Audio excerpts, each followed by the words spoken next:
Hello, everybody, and welcome back to Handsum German, the only show on the internet. And today I will be presenting to you Greak: Memories of Azure. Azure.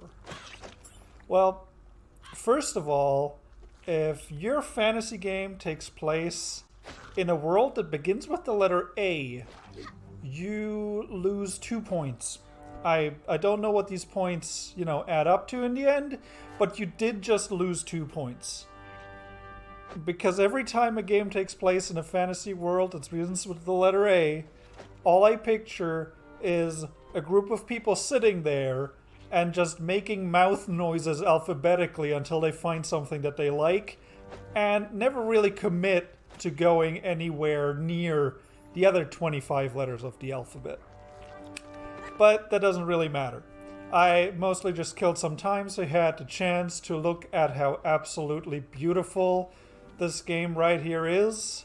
And it really is. All of the art is hand-drawn, the animation is silky smooth when it needs to be, but doesn't sacrifice responsiveness for pretty looks. As you can see, this is after I've already completed the game and then I decided to record the beginning again. That's why I knew the bridge was going to collapse, and I tried to do the thing you do at the end of Angel Island in Sonic the Hedgehog 3 where you just jump off the bridge and then Knuckles looks like an idiot. I tried to pull that one, but unfortunately it didn't quite work out. So, what is this game? It's a 2D puzzle platformer with combat elements. I know it immediately gives off strong, cutesy creatures in a scary world vibes, and that is at least partially correct.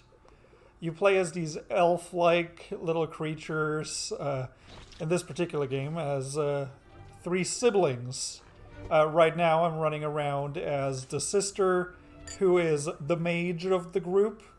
Greak, the titular character, is a bit of a rogue, has a crossbow and a double jump, while the oldest brother is this huge guy with a large sword and a grappling hook, because all older brothers have a grappling hook that actually gets longer the more siblings you have. So all I'm trying to say is that I have a longer grappling hook than the older brother in this game, but that doesn't really matter right now. As you can see, a lot of this game is moving from left to right, fighting enemies, fighting enemies, and you'll see in a second, working together with the other siblings to solve puzzles. Most of these are navigational puzzles where the challenge isn't to get through a room, but to get everyone through a room. Since, for example, I believe her name is Eldara, the girl that you see right now running around, can hover, which the other 2 characters can't, which means she can travel further horizontally without having to land, while she can't jump as high as Greek can. And, she can also hold her breath longer than Greek, and the older brother can't even swim at all. So this combination of limitations and abilities will have you really scratching your head at times. Some of the puzzles can be surprisingly challenging and very enjoyable to figure out. It's, kind of what you expect as soon as you hear the term single-player puzzle game with multiple characters. And that covers it more or less. The biggest problem with this game is that it doesn't really commit to anything particularly well. It has Metroidvania elements. There is an interconnected map that you can explore. However, you don't unlock any abilities that allow you to travel through an area that you weren't able to reach before. all characters have all of the crucial abilities right from the get-go. You can upgrade characters in small, different ways. Like Greek, for example, since he's still learning, can find a mentor character in the central hub of the game who will teach him new moves, like a downward slash or an uppercut slash. And that's really a nice, cute little bit of progression, considering how much Greek looks up to his older siblings, obviously. So seeing him learn sword strikes that his older brother already knows is pretty cool. I think that's a really neat little detail. Unfortunately, when it comes to combat, this game is kinda wonky, if you will. I found since most enemies don't deal contact damage and stun lock very easily, the best way to fight them is to just pick Greek and run at them, slashing your sword wildly. You're just going to walk through them, slashing them, and then you can just turn around and slash them again, and then you just basically press left X, right X, left X, right X until the enemy is dead. And that problem extends even to some of the bosses. And when I say some of the bosses, I mean 2, which is half of them, I believe. There's only 4 bosses in this game. So they really didn't commit to any of the combat aspects, despite how prominent the sword is on the main character. It's like blue and shining. And like you have a sword, you have a crossbow, but you hardly ever have to fight anything, which is a little weird, especially considering that you don't use the crossbow for puzzle solving either. It actually goes so far. These little cutscenes are honestly amazing little rewards for playing, and they're honestly why I kept going, because the game looks so good. I remember when Cuphead first came out, and unfortunately I still haven't played it because I'm really stubborn and I don't buy anything at full price. A lot of people said that they just wanted to keep playing so they could see more of the graphics. And this game is definitely one of those. At the end of the recording, I'm going to show you my favorite little cutscene in the entire game. And if you think that that cutscene is worth the playtime, then you're going to have a lot of fun with this game, despite of how ultimately flawed I do think it is. Now, as I said, combat, nothing really to write home about, even though it's what you are going to do for the majority of the time. There's a very limited inventory for every character, which can be expanded by a single slot throughout the entire game. So you can go from carrying 3 stacks of items to carrying 4. And when I say stacks, I mean 3. You can carry 3 mushrooms in a stack, and that's about it. You need these food items to, obviously restore your health. You can use them to cook, which will restore more health. There is a single item in the game that, a single consumable item that temporarily increases sword damage for Greek and the older brother. And there's a scroll that temporarily increases the damage that the sister does. Other than that, everything is either food or quest items, with quest items also taking up slots in your inventory, which gets especially annoying during one mission where you're tasked with collecting certain gases in bottles, which means you carry a stack of 3 empty bottles with you, and then you have to carry 2 empty bottles and 1 full bottle, and then half of your inventory is taken up entirely just by the quest item. And that's kind of something that you'll have to get used to in a way. I found it really annoying at first, especially while you only have 1 or 2 characters. As soon as you have the entire party, which unfortunately takes about 5 hours, at which point the game is, 80% over, it becomes a lot more manageable, and I found myself actually kind of liking the little visual of the three of them exchanging food and healing items, of Greek passing on the whetstones to his brother for an upcoming boss fight.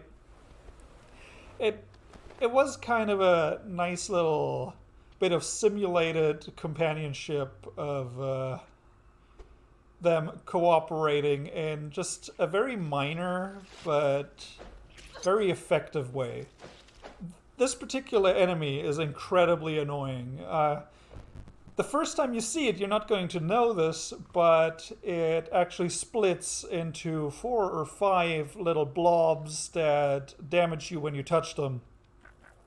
Which, unfortunately, they fly out the same way that currency flies out when you defeat certain enemies. So the first couple of times that you defeat those blobs that split into smaller blobs, you're probably going to immediately run to try and pick up the thing the enemy just dropped, only to find out that you just ran into another enemy. Which, you get used to it. I actually died quite a bit on my first playthrough of this game, especially early on, which got really annoying because there is absolutely no autosave, no checkpoints in this game. So if you die, you go back to your last save point. You have to physically go and save, and if you die before you do, then all of that progress is lost. It's not that you are returned to the start of the screen, or that you're returned to the last spot where you rested, but you still keep all of the items you picked up. You just get sent back, which was incredibly infuriating early on in the game, where, before I even reached this small town, the main part of the game, because there were no save points there. So when I died, because I didn't know what I was doing, I actually had to repeat parts of the early story segments, which was just, oh yeah, great. So this is another problem with the game. You are not invulnerable while there's a text box on screen. You are just stuck sitting there. If you pick up an item because you think, oh, I'm just going to pick this up real quick, you're going to be stuck with a text box, and if you're lucky, the text box is really quick, but sometimes there's like 3 or 4 in a row. One time I tried to pick up an arrow that happened to be next to a book, and then I started reading the book, and then an enemy spawned in, and then I had to mash through the dialogue to get out of the book before the enemy attacks me. And what you just saw too, sometimes you will fall off a cliff and respawn at the side of it, which, is totally fine. You take 1 point of damage. I'm pretty sure you can actually disable that in the accessibility menu, but I kind of forgot to look into that. There is an accessibility menu, I promise. But you don't have a grace period after respawning. So what you saw was me falling because I forgot that Greek can't make it across that gap that I had jumped a couple of times previously in my first playthrough. So I fell, respawned, and then an enemy immediately knocked me back into it, and I went from 3 health, I believe, to 0. And ignore me being a complete bumbleking and dying several times to this. So something that you may have noticed during the brief moments when I wasn't talking is that the soundtrack is actually surprisingly good. As in, the compositions are really solid. A lot of them have a very nice classical flair to them. It was actually recorded by a live orchestra, which is always nice to hear when, people really value the soundtrack of their game enough to go the extra mile to get an entire orchestra to play the music. The problem is that there seem to be only maybe 3 or 4 songs in the entire game, and they kind of play at random, it would seem. There are certain songs that will play in certain areas, but there's no specific song for the waterfall area, or for the forest, or the swamp, or the final dungeon. There isn't even boss music at all. it's already kind of a bummer when a game can't really afford, or when a studio couldn't really afford to get individual songs for each boss, but instead just uses the same boss music for every single boss encounter, because that really takes away from a lot of the personality that other games like Hollow Knight, Dark Souls, Paper Mario have, where the music is part of the experience of both the fight and the visuals. But this game really just seems to occasionally throw in these 1 minute music segments that sound amazing, but and usually match with what's going on, but they seem so arbitrary and don't seem to belong to any particular location.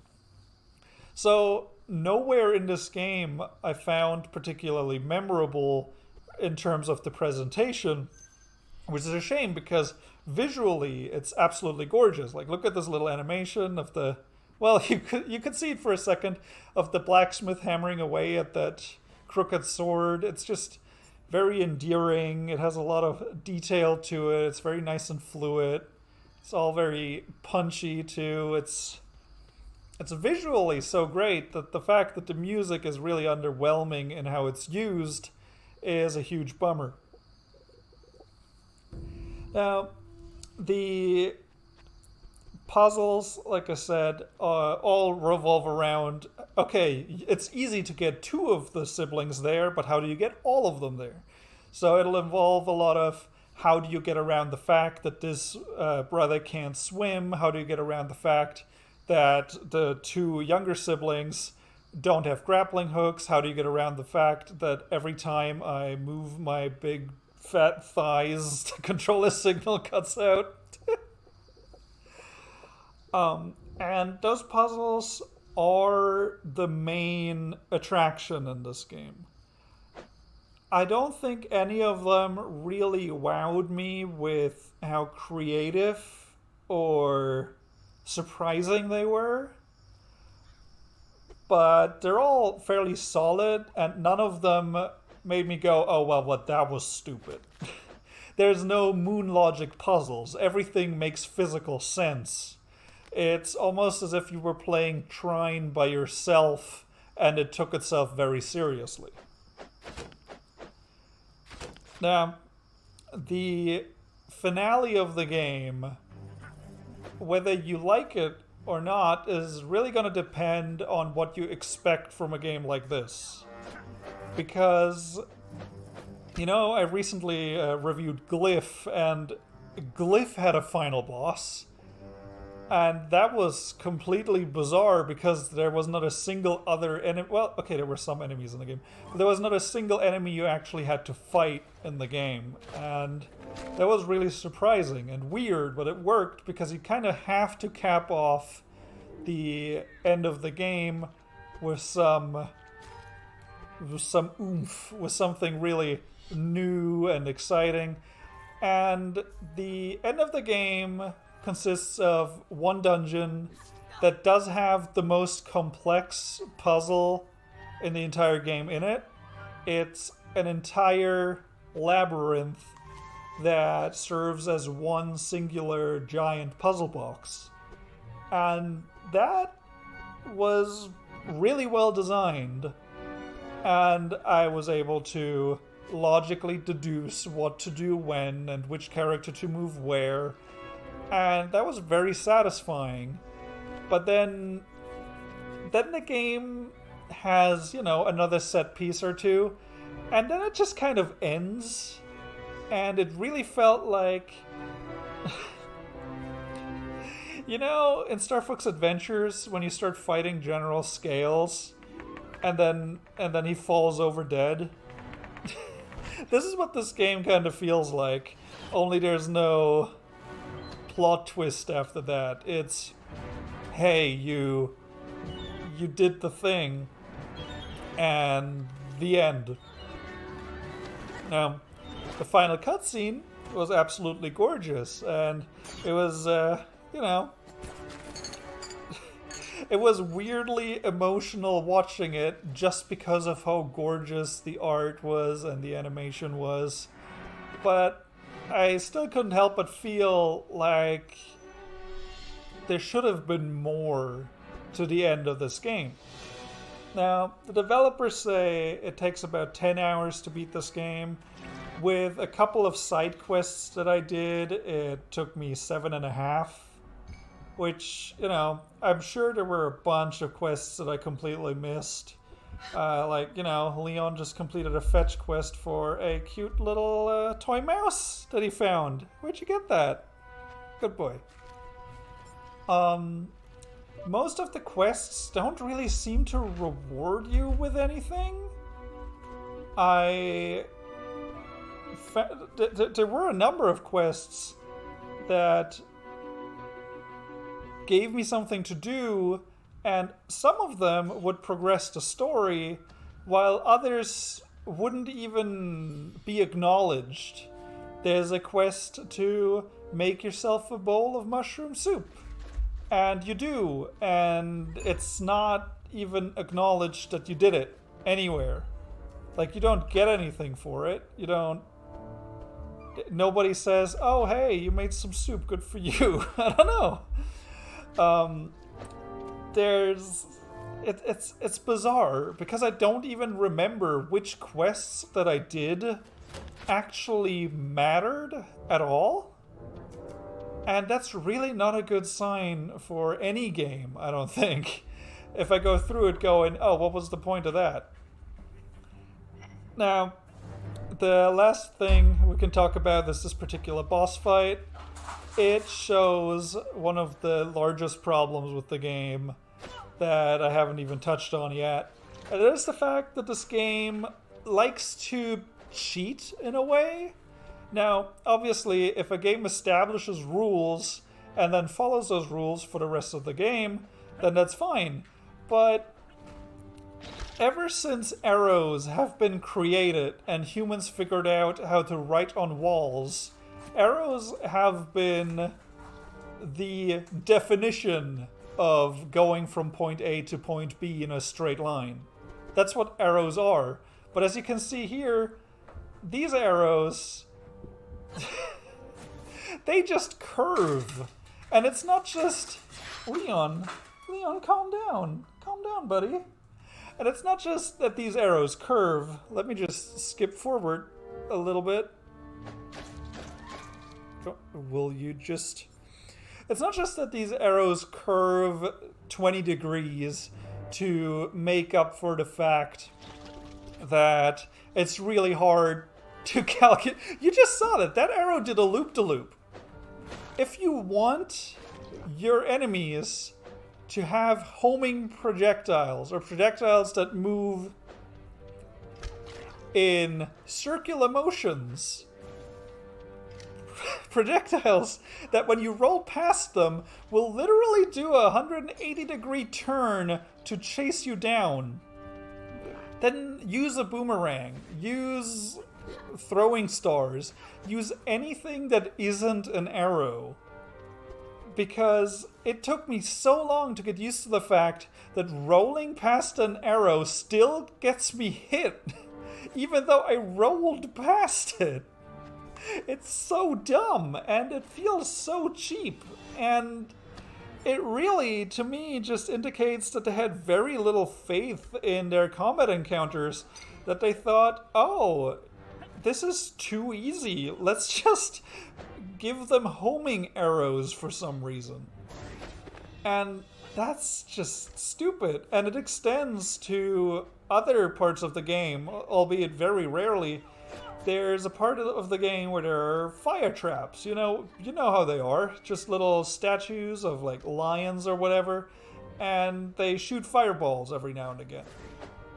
And those, instead of just shooting fireballs at set intervals so you can, sneak your way past it, they specifically wait for you to be in front of them. And that's fine. That part is totally fine. I can buy that. They're magic anyway, so that's fine. But the fireballs are also homing. So with Aldara, the magic girl, who has very limited vertical mobility, or at least isn't very good at moving vertically fast because she can float up slightly for a little bit. You might just be stuck somewhere, just repeatedly getting hit by fireballs who will home in on you, and you are not fast enough to get past them. And that is incredibly infuriating. Another thing that's really annoying is you just saw that door that just opened. It has spikes on it. And there's no real reason for it to have spikes on it. Like, what does that add? It's not really difficult to avoid a door. And just walking into spikes on a door while you're exploring, especially when those spikes aren't very obvious, at least if you're not paying attention to them, because, you know, they're the same color as the rest of the thing.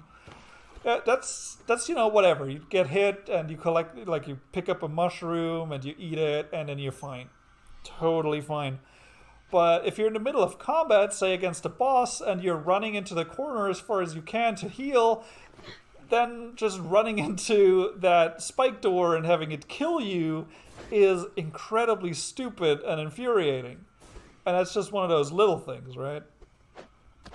And those little things add up, like the homing arrows, like the spiky door for no reason. All of that adds up over time.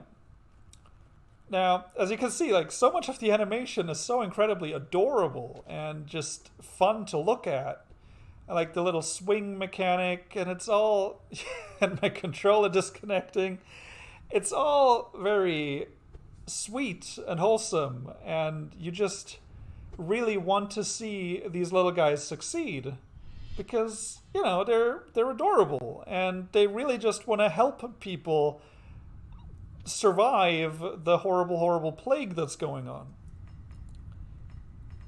But ultimately, the game half-bakes so many of its elements where the combat isn't special enough to stand out and just barely easy enough not to be frustrating.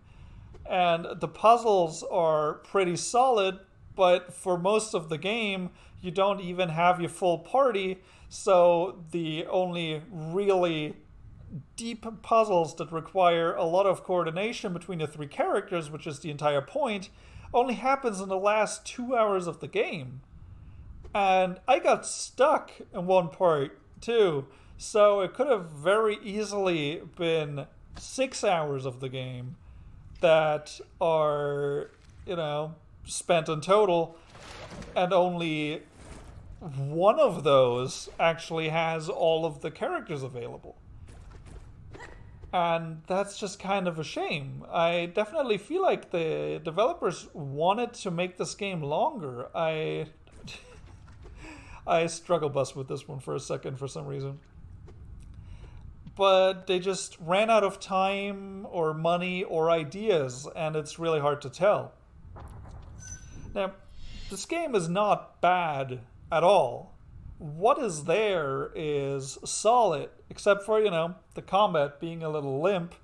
The puzzles are reasonably clever. The, you know, presentation is excellent, even though the music is kind of just random. And the overall world that you're exploring is really fun to look at. There are a couple of neat surprises in terms of art. There are just, you know, so many little frustrations that take away from the game overall. And I'm going to see if I can find this real quick.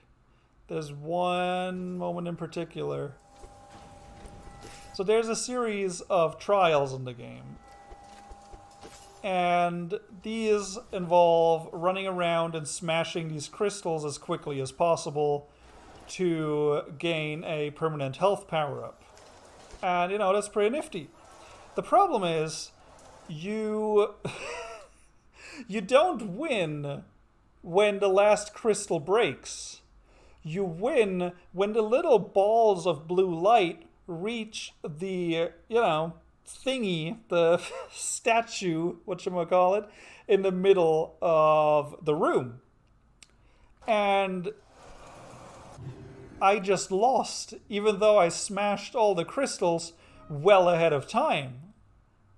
I should have won that. I really see, like, I really should have won that. Like, I know I didn't do it perfectly. Yeah, I made a couple mistakes here and there. This was like my third or fourth attempt. But I did it within the time limit. You can see a quarter of the time was still remaining by the time I touched the ground, but the blue orb just randomly didn't go where it was supposed to.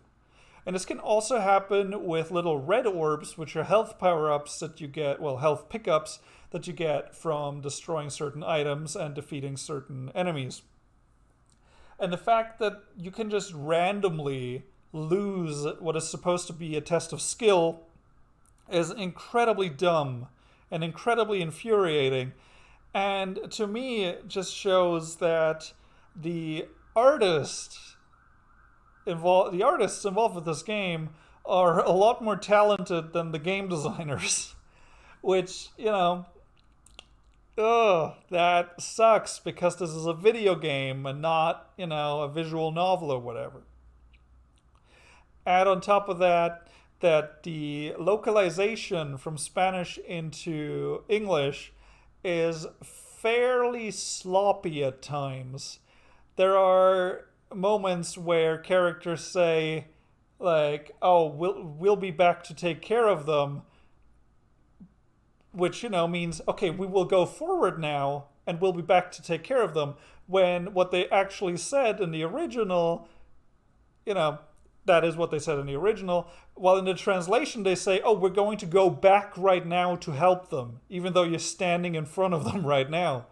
And those are just little things where it's really hard to get invested in the characters beyond their appearance. I absolutely love how determined the older brother is. I love how much all of these characters clearly care for each other. And that is conveyed really well just through the visuals and through the cutscenes, even though there's hardly any dialogue between the siblings. But the fact that the dialogue that is there lacks any kind of personality in the English translation really hurts the game overall, because there is no character with set mannerisms. If you showed me lines of dialogue from different characters, I would not be able to place at all who said them. There's no nuance to any of it. It was all just a very literal translation that either failed to notice the intricacies of the writing in the Spanish original, or the writing in the Spanish original wasn't good either. And, I've spent 8 hours, 7.5 hours with this game already. I'm not about to play through it again in Spanish, but you get my point. Now, one final thing that I do have to show, the game at its absolute best, is this little moment here when Greak meets his sister.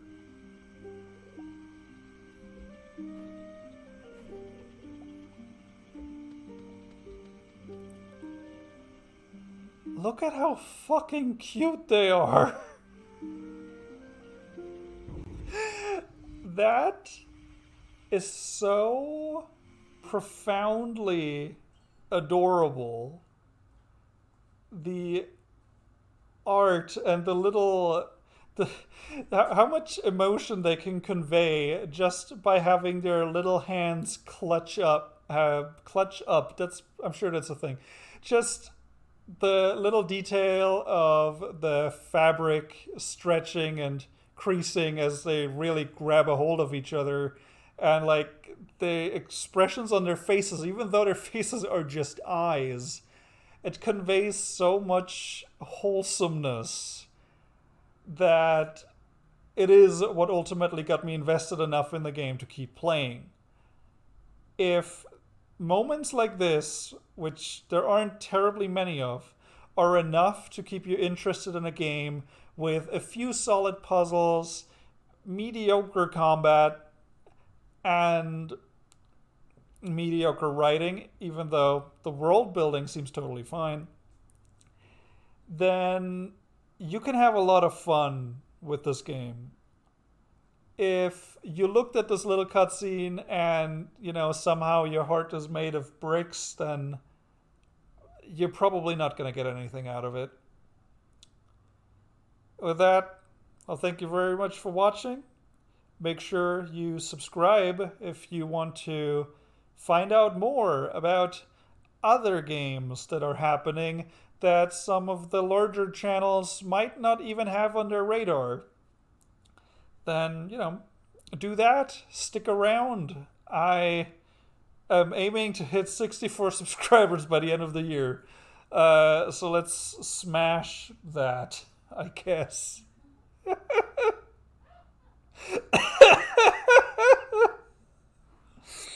Oh, it's sad, isn't it? Anyway, like and subscribe. Leave a comment with, your thoughts on fantasy worlds to begin with the letter A. Which one is the best one? Which one is the worst one? My vote is for, even though I love Skies of Arcadia, anything that's called Arcadia can fuck right off. Come up with your own fantasy name at least. Fuck's sake. Goodbye.